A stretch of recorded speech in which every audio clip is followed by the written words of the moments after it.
Hello, and thank you for watching. My name is Don Eindhoven, and I am the founder of the Dutch cyber warfare community.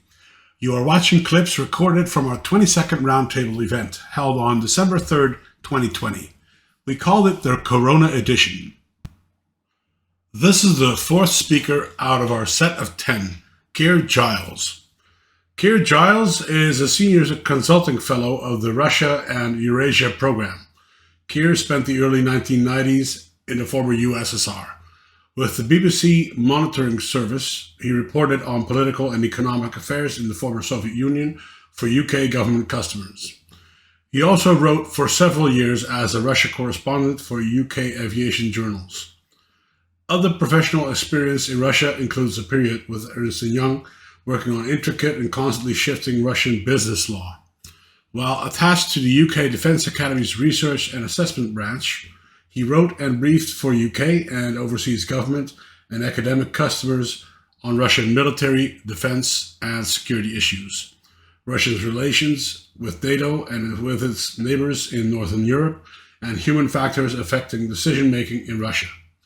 In addition to Keir's work with Chatham House, he is also the director of the Conflict Studies Research Center, a group of subject matter experts in Eurasian security.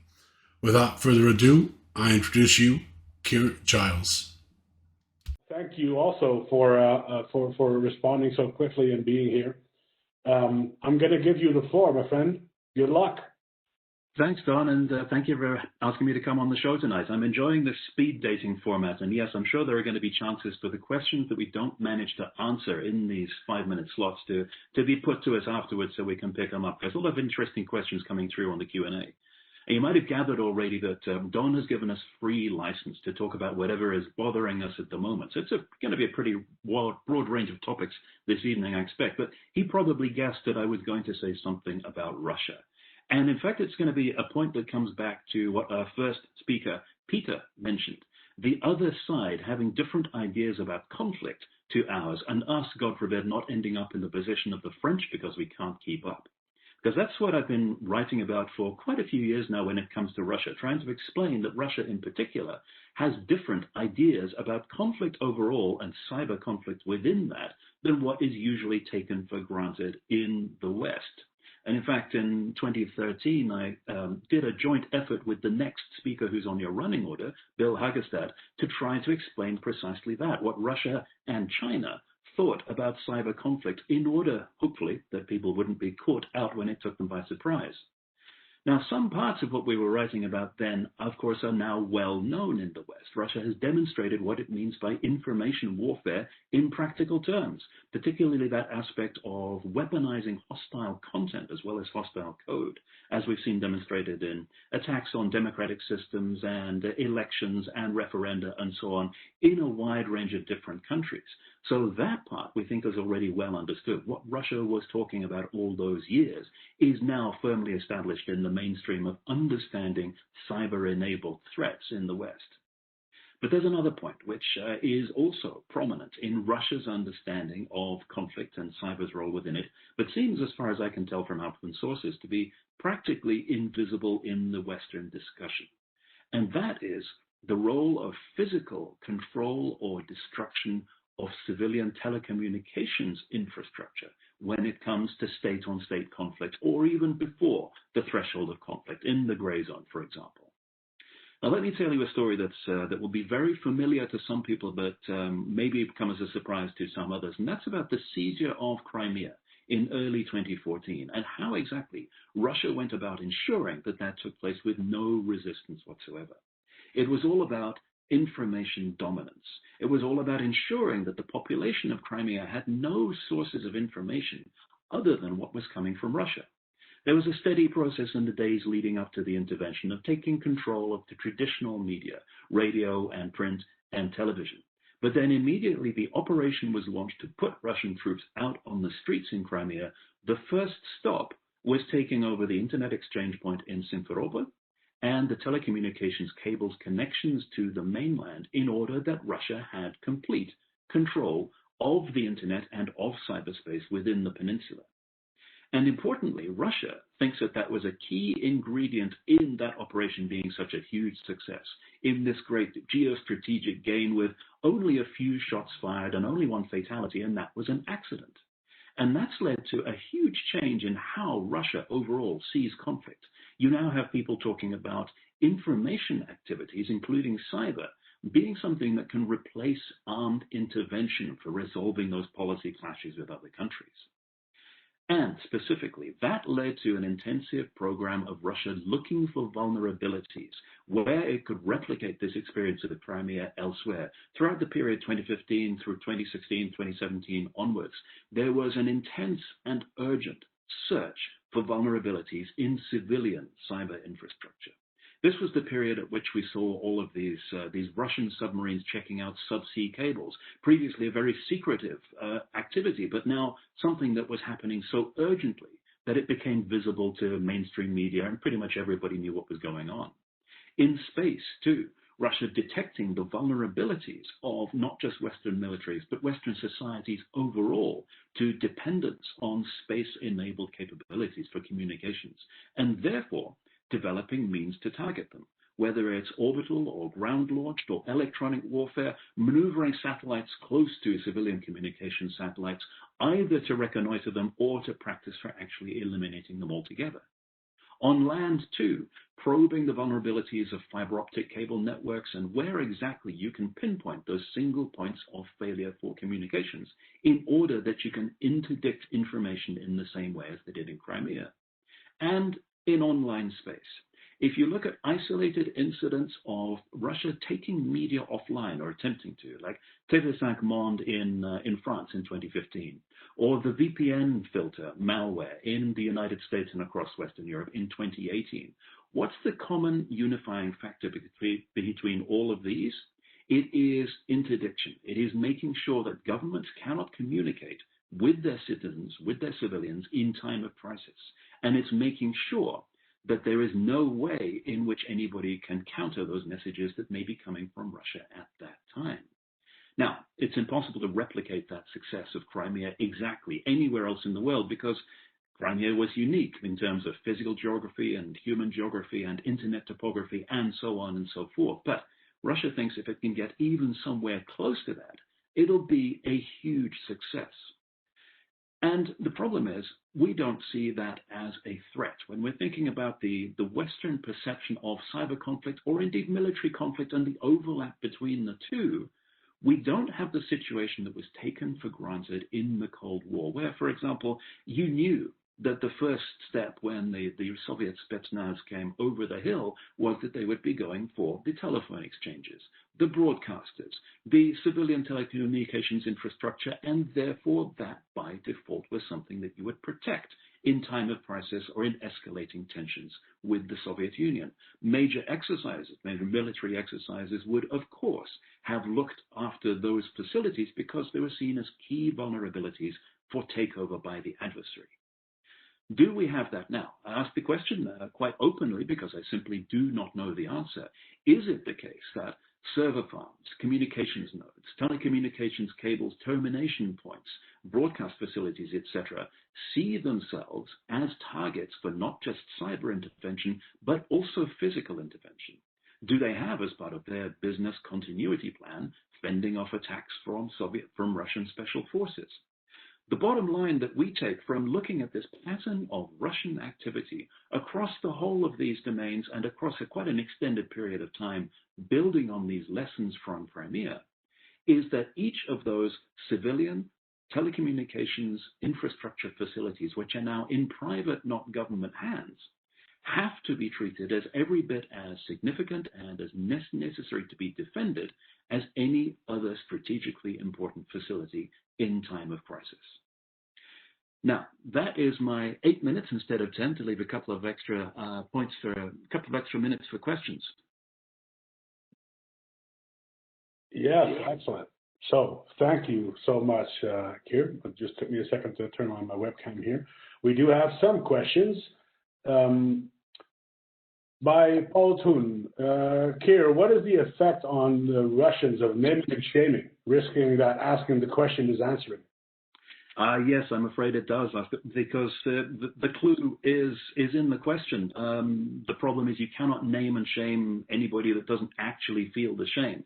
But at the same time, what we've seen that regardless of the fact that Russia does not care for its international reputation, and after all, as some Russian politicians say, why would we care what you think when you're already saying that we are an adversary? That transparency about what is going on, the transparency and especially the international cooperation exposing Russian activities is in itself highly effective in a number of different ways. First of all, raising the awareness of the threat, not just among the professionals, but also among the population as a whole, which is highly effective, especially when you're looking for the political backing to counter it. But also blowing and burning those Russian capabilities, because once they are exposed, they are no longer as effective. So the naming is highly important, even though you shouldn't expect anybody to actually be feeling the shame. Excellent. So we have a number of good questions, but some of them are comments. And Carlo, I'm sure you're asking me something. I don't know what you're trying to say, mate. So rephrase it, please. Sean van Leeuwen asks, who, in your opinion, should be actionee, private telco or government? Well, this comes back, of course, to the whole conversation about who is responsible for protecting critical national infrastructure when there is a nation-state threat against it. And this conversation has to be part of that larger subset. But the key point that we, when looking at this from our open source perspective, don't see is just that initial step of being conscious that this is a target and this is a problem which is even up for conversation. Now, we'd hope and trust that somewhere very quietly that conversation is already being had between the operators of this infrastructure and governments saying, well, what happens when we're actually directly under threat? But we don't see any evidence of that bubbling over into open sources. Right. Excellent. A question of my own that I have here. For the people here, we don't usually get speakers from in the international spheres, and the Keir really is a very often a very highly acclaimed speaker. So he's actually one of my go-to guys for when I'm pondering Russia. So can I ask you, Keir, how do you see the Russians develop themselves in the future? Because to my view, rather limited in expertise as it is, they are pretty much the tip of the spear when it comes to information operations. How do you see them developing over the next decade or two? Well, it's developed incredibly rapidly. The basic principles of information warfare, as Russia understands it, have been constant for much longer than most people think. There's no sudden change after 2014. It is just the technological enablers for things that Russia wanted to do all along, but wasn't in a position to. They've been playing catch up for the early stages of the post-Soviet period and learning by trial and error as each time they try to apply their old principles, the information environment has moved on. But now, as you said, they've largely overtaken and are now ahead of the game, especially when it comes to exploiting hyperconnectivity. The recognition after the armed conflict with Georgia in 2008 was that there were vulnerabilities which Russia could leverage by actually engaging linguists and people that could deliver content directly to target populations instead of through intermediaries. And that's what we've seen leveraged. Now, at this point, we have to, again, to put it in a broader context, Russia has been undertaking a program of modernization of its capability for fighting wars, not just the military, but mobilizing society overall since 2009, over a decade now, throwing vast quantities of funds at it and reorganizing and rearming and re-equipping everything. As part of that, their term date for when they were supposed to be ready for conflict in the 21st century was 2020. It was this year. And that includes also their notions about whether they would actually be ready for a conflict that, whether it's initiated by the West, whether it's intended to be targeted at the West and it's initiated by Russia, basically they are where they want to be.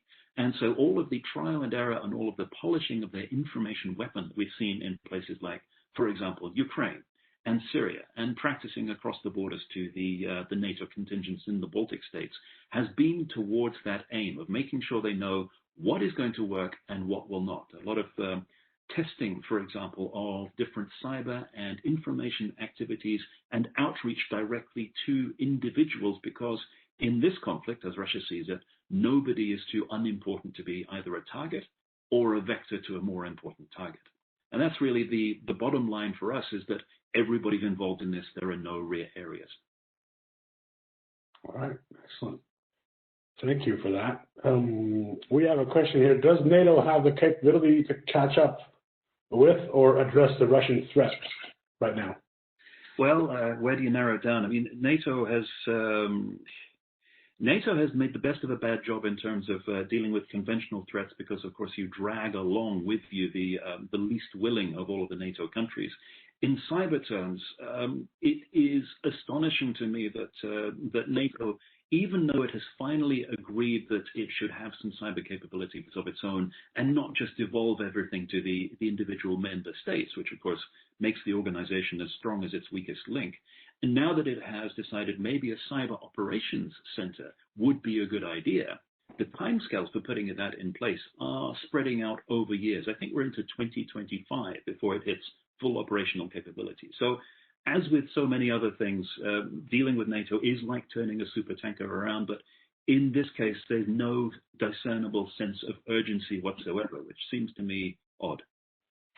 All right. So let me attach my own question then onto this one, because I thought it was a good one. How do you rate the NATO capability in this area right now? I don't think there is a NATO capability. There are the NATO centers of excellence which have extremely bright people thinking about the problem. But for NATO as a whole, it's been so long focusing on protecting its own networks in the sense of things that are belonging to NATO as an organization, as opposed to extending the umbrella over member states and protecting them, that it will take a substantial amount of change, organizational and cultural change within NATO before it sees itself as a cyber defense organization. Well, could you say that there are movements, I mean, right now we're seeing movements of talk about a NATO army, and stuff like that. And I've understood there's always been a very strong dichotomy in choosing for like a NATO career when you're in a national military. Do you think this impedes the development of cyber forces for NATO as well, or? If there were any development of cyber forces for NATO happening, then all of the other initiatives, like a European army, for example, would probably get in the way of it. But as it is, no, NATO itself as an organization seems to be the biggest impediment to actually developing those capabilities. Yeah, I was worried you might say that. So I'm looking at the clock. We need to wrap it up. You've had a lot of questions. My thanks, my friend. It's been great. We're getting a lot of very positive feedback on your talk. You've really reached a lot of us. I hope we can invite you again later. So that goes for all the speakers, of course, but you're wonderfully in our field of interest. So I thank you, Keir, and have a good one. Fantastic. Well, like Breno, I'm easy to find if people want to follow up afterwards offline. Yeah, I'll assign the questions. I mean, for everybody listening at home, please use the Q&A function if you have questions. I still get direct chats. I can't answer those. Please use the Q&A function so I can assign questions to the speaker if they haven't been picked to be spoken verbally, and they can maybe answer them afterwards. Keir, thank you so much for your time. Goodbye.